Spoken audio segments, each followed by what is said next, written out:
ابو ہریرہ رضی اللہ تعالیٰ عنہ حضرت ابی بن کعب رضی اللہ تعالیٰ عنہ سے نقل کرتے ہیں کہ رسول اللہ صلی اللہ علیہ وسلم نے فرمایا کہ اللہ تعالیٰ نے تورات اور انجیل میں القرآن سورۃ الفاتحہ جیسی کوئی صورت نازل نہیں کی، اور یہی سبع مثانی ہے۔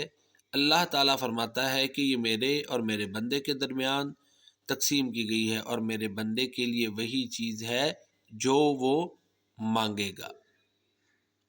تو سورۃ الفاتحہ جہاں اللہ تعالیٰ کی بہترین حمد ہے، وہاں یہ بہترین دعا ہے، اور یہ ایک ایسی دعا ہے جس کی قبولیت کی ضمانت اللہ عز و جل نے خود عطا کی ہے۔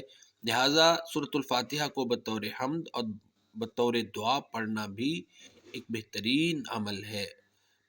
بطور شفا اس کو عام طور پر پڑھا جاتا ہے، یعنی شفا کی غرض سے اس سورہ مبارکہ کی تلاوت کثرت سے مسلمان کرتے ہیں۔